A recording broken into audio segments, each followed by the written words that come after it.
You are listening to the Cricket Corner podcast with me, Vatsal Vora. And Rahul finishes things off in style. A magnificent strike into the crowd, and India have beaten Australia in their opening game of the 2023 World Cup. My word, I am full of adrenaline, as you can point it out from my voice here. I'm recording this podcast straight after the match. Like, Rahul has just hit the winning runs like 5 minutes ago, and here I am already in the recording studio, or whatever you want to call my home, in front of the microphone, and here I am talking to you and recording this podcast. Hello and welcome back to the Cricket Corner podcast with me, Vatsal Vora. India have secured a great 6-wicket victory over Australia in the 4th one-day international in this one-day series. No. That joke has gotten too old now.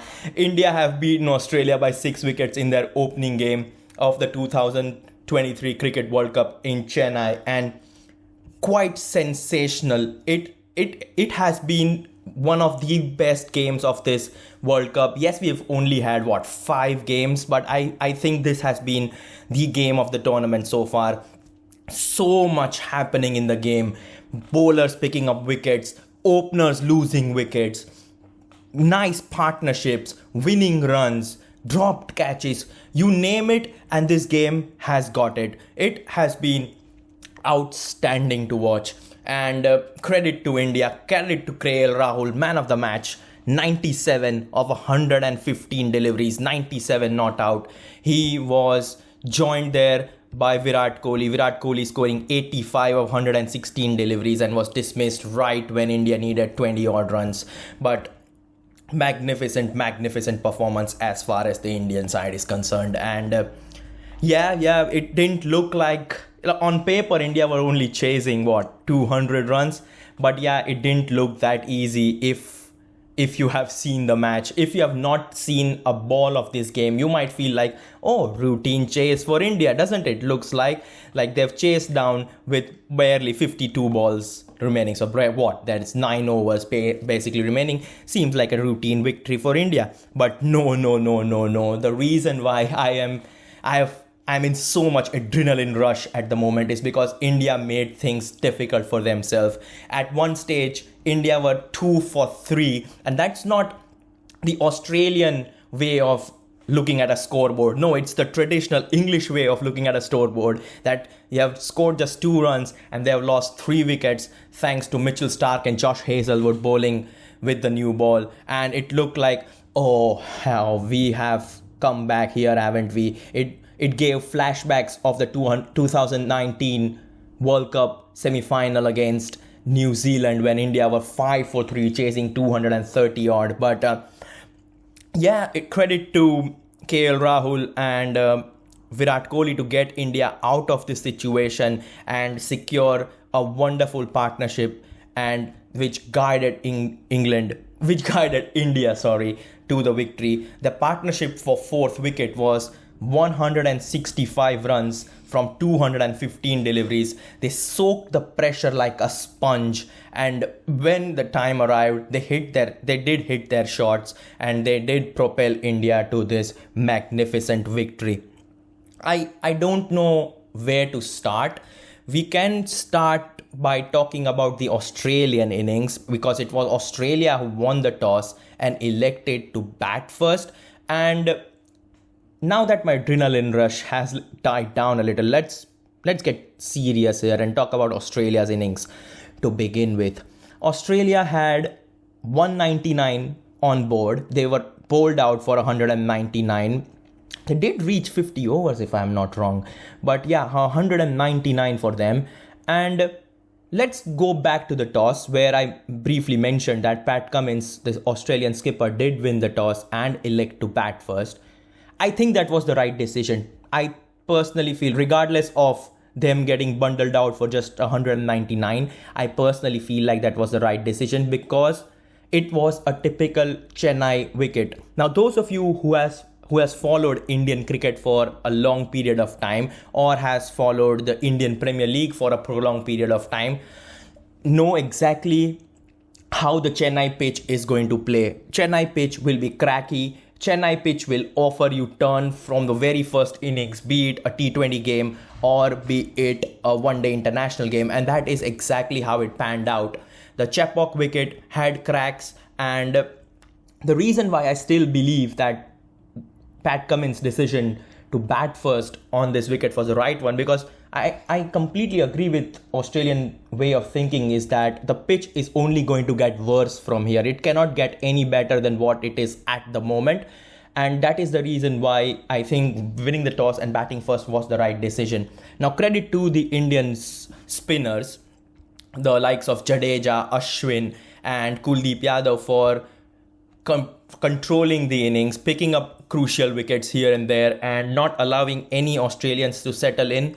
Ravichandran Akshin picking up 1 for 34, Kuldeep Yadav 2 for 42, but the pick of the bowlers has to be Ravindra Jadeja, 3 for 28 on a pitch he knows the best, playing for Chennai, playing under a spin wizard in the form of Mahendra Singh Dhoni. I think he exploited the conditions to the fullest, and he picked up some crucial wickets as well. He picked up the all-important wicket of Manas Labuschagne when he was batting at 27. Steve Smith was looking in a league of his own, 46 of 71 deliveries, but it was bowled by an absolute Jaffa from Steve Smith. You could have had a prime Ricky Ponting in front of that delivery, but the way it gripped and the subtleness in that spin, I don't think even prime Ricky Ponting would have had any answers to that delivery. It was just mesmerizing to see. So he picked up the wicket of Steve Smith. As I mentioned, he also picked up the wicket of Manas Labuschagne, and then he picked up the all-important wicket of Alex Carey, LBW out for naught. So Ravindra Jadeja was just exceptional. As I mentioned before, India didn't allow Australians to have a healthy partnership whatsoever. They managed, the Indian spinners in particular, managed to pick wickets at regular intervals, and it was quite evident by the smaller partnerships which Australia could form. Yes, David Warner and Steve Smith did have a sort of healthy partnership for the second wicket when they added 69 runs of 85 deliveries. Nice one that. And apart from that, there was barely any partnership. Like David Warner and Steve Smith added 69, but then the partnership between Steve Smith and Manas Labuschagne was just 36.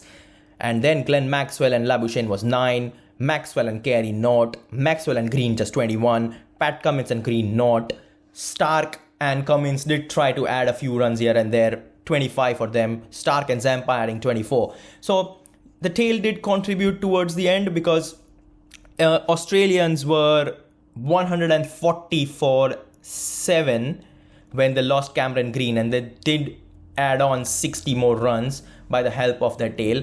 Well, on the grand scheme of things, it didn't matter, but if you are someone who is supporting India very closely, you know for a fact that India always struggled to get the tail out, be it test cricket or one-day cricket. Kind of happened today, but apart from that, it didn't matter, to be honest.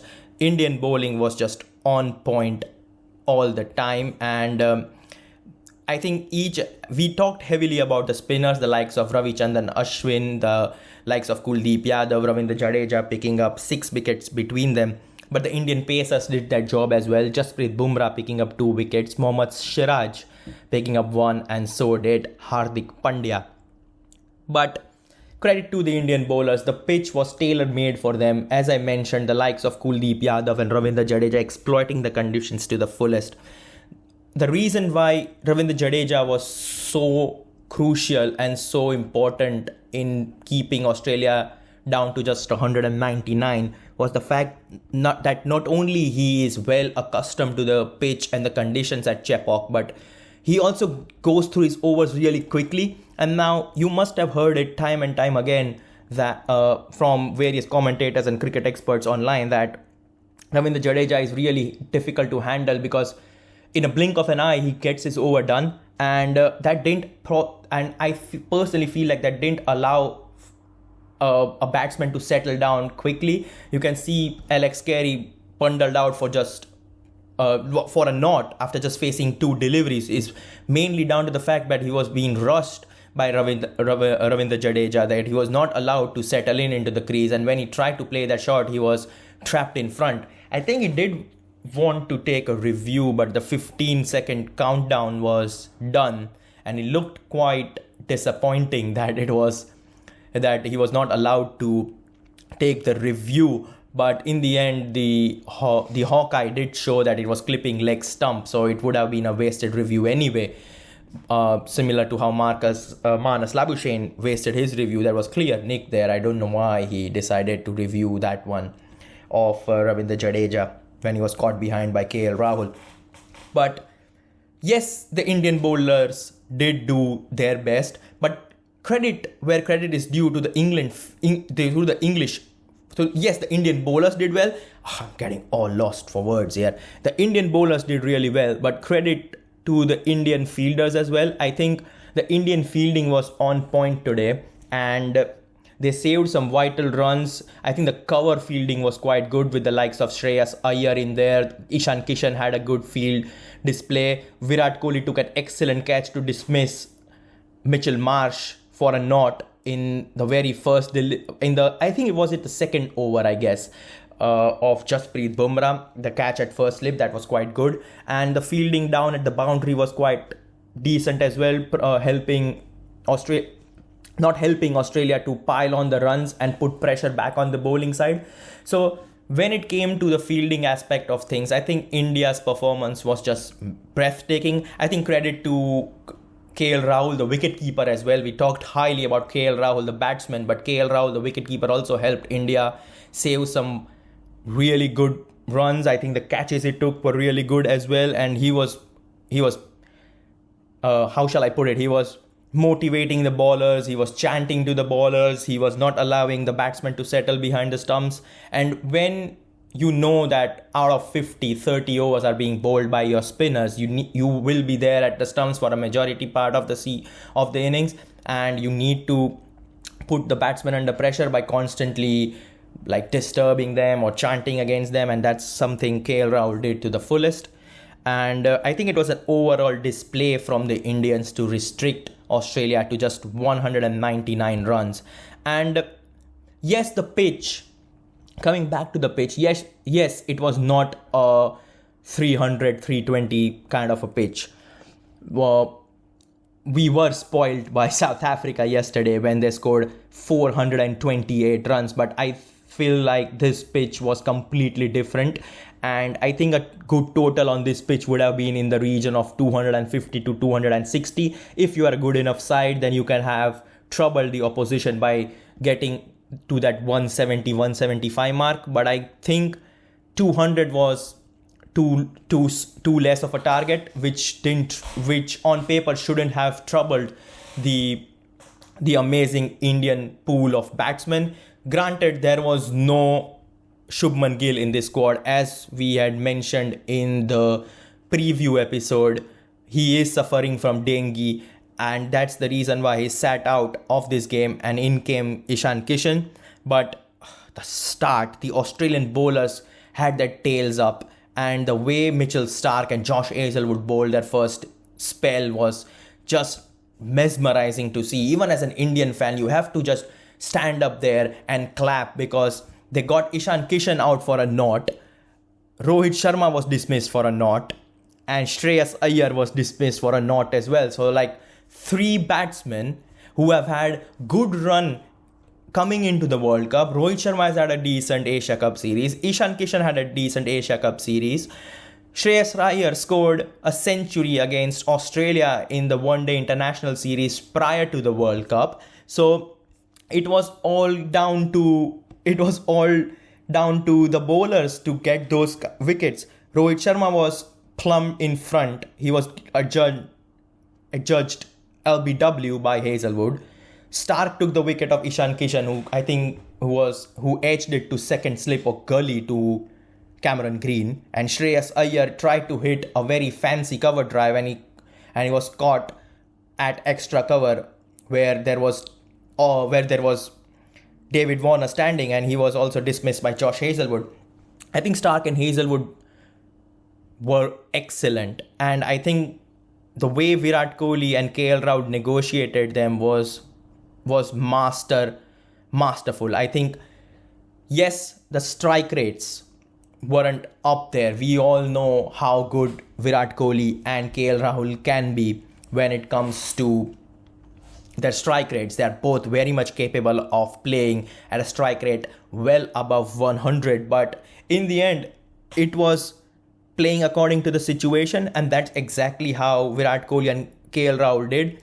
I'm impressed by Virat Kohli. He's the master of a run chase. His brain literally works like a computer when you have a target when he has a target in front of him. He can understand the conditions. He can then calculate what kind of runs he needs to score against what kind of bowlers, and he does that so well. He defends the odd ball. He can play an aggressive shot to put the bowler back, put the pressure back on the bowlers in a way. And I think it was quite evident by how he played. He was running hard like he's always done. In his in his knock of 85 runs of 116 deliveries, he scored just 6 boundaries. So that's just 24 runs coming off 4. So I think he ran like 60 odd runs, and that's what you expect from someone like Virat Kohli. Yes, the target was small, but in the end, I think it was,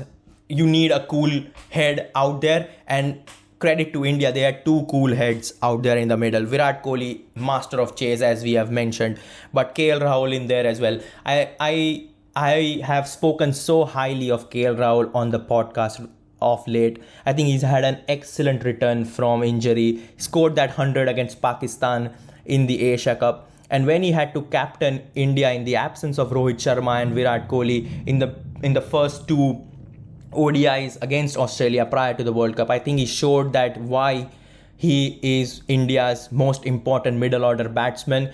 We saw him in one of the innings, I think was it in Mohali, where he was playing around the conditions. An innings very similar to what he played today, where he came in with early wickets down. He knew that he cannot go bang, bang, bang and attack the bowlers. He knew for a fact that he has to be on the crease. He has to anchor the innings. He has to take those occasional 1s and 2s, an occasional boundary to put the pressure back on the bowlers. And that is exactly what he did today. But in the second one day, I think was it Gwalior or somewhere, or Mohali was it? I think the first one day was at Mohali. The second one was at Gwalior. There he showed that he has that attacking intent in him as well when it comes to playing in the middle order. Today it was the former KL Rahul, the anchor of the innings kind of, and KL Rahul, and he supported Virat Kohli really well. At one point in time when the target was really small and India needed to score at just 3 or 2.8 runs per over, I think it was the matter of who would reach their century before. And it all felt like it would be Virat Kohli, but when he was at 85, he was dismissed by Josh Hazlewood. Hazlewood picking up 3 for 38, pick of the bowlers as far as the Australians are concerned. But then, once Virat Kohli was dismissed, it was really difficult for someone like KL Rahul to get his century, because Hardik Pandya came out and he started to hit some runs. He hit 1-6 and it felt like, oh, hang on, KL Rahul might not get his century. But then, I think was it like 5 runs to go. India needed 5 runs of 9 overs. The game is already in the bag. KL Rahul was batting at 91. Okay, so 5 runs needed. And KL Rahul needed 9 more runs to get the century, right? Commentators, I think it was Ravi Shastri on comms, he said that what KL Rahul should do, he should go over extra cover, 1 bounce 4. India would need 1 run to win, and then you can hit it for 6. You can finish a game by hitting the 6, and you can get your century by hitting that 6 as well. If things would have gone based on how Ravi Shastri mentioned it in the commentary box, KL Rahul would have ended the innings on 101 not out, and that would have been one of his best centuries in an Indian shirt. KL Rahul, I think, was thinking exactly the same thing as Ravi Shastri was doing it in commentary box. And the reason why I'm laughing here is because KL Rahul did the exact thing what Ravi Shastri called in the commentary box. You should go over extra cover, 1 bounce 4, But unfortunately for KL Rahul, he timed the ball so well that the ball just sailed over the extra cover boundary for a six. He ended up on 97 not out and India won the match. And the expression on his face was like I should not say a sad face, because in the end he did take India to a victory against a really good Australian side on a very difficult pitch. But he had that shock on his face that, hang on, this should have been a boundary, not a six. I've missed a century here. That expression was just like so funny, and it was a fitting way to end a breathtaking run chase.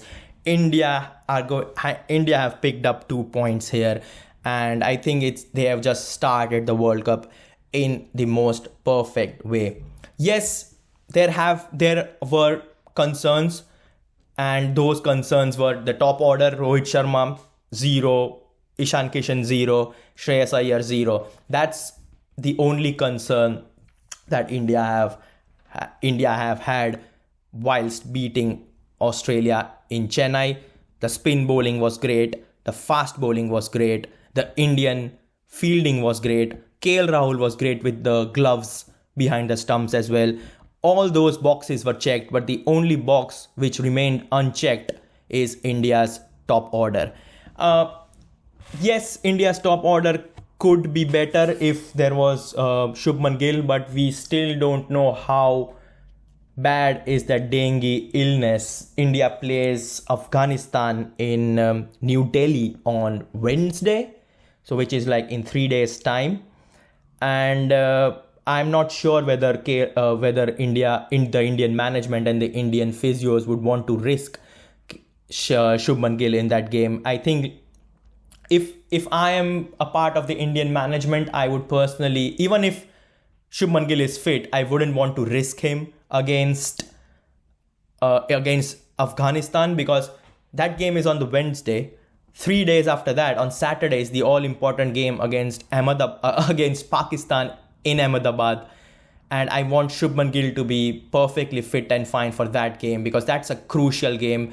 A lot of people are going to turn up for that game. There's a lot of hype surrounding that game, and the pressure will be on the Indian top order and all the Indian batsmen to perform on that day. You need your best players out there in the middle, and I personally would rather sacrifice Shubman Gill's place against Afghanistan if he is fit and ready to play against Pakistan. But that we'll talk about that when in due course. Right now, let's enjoy an Indian victory and a wonderful way for them to open their 2023 World Cup campaign. India were the favorites. They are still the favorites now. And after the win today, I don't see any team that can challenge India. Yes, you can have an odd game here and there, but India look formidably strong.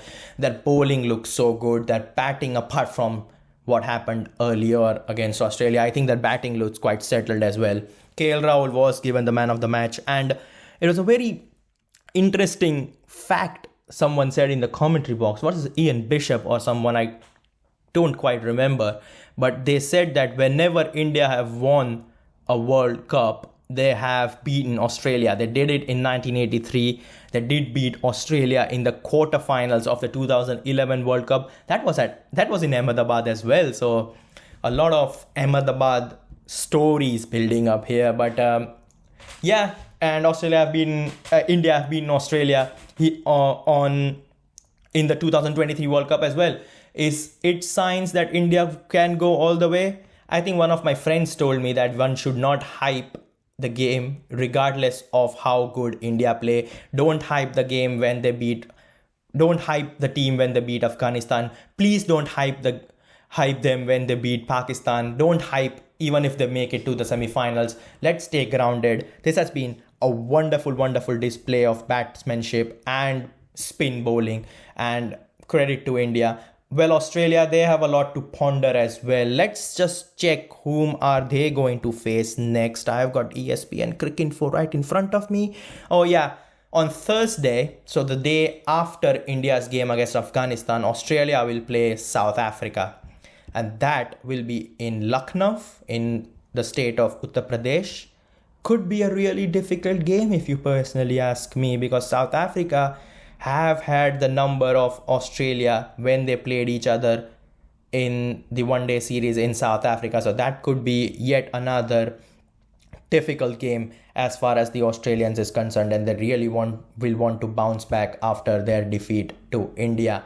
But yeah, that's the match review. I hope you guys enjoyed the match. I hope you guys enjoyed this podcast as well. India have recorded a 6-wicket victory. KL Rahul, man of the match with 97 not out. Virat Kohli with a brilliant 85. Ravindra Jadeja picking up 3 wickets. Kuldeep Yadav picking up 2 wickets. And so did Jasprit Bumrah. He ended up with 2 wickets to himself as well. So yeah, good start for India. Good start to their 2023 World Cup campaign as they look to win their 3rd World Cup title. This is me, Vatsal Vora, signing off now. I'll quickly edit this podcast and tune in to watch the Qatar Grand Prix and yet another Max Verstappen win. But hey, it's the sports carnival. When one sports ends, another one begins. This is me, Vatsal Vora, signing off. Ciao for now.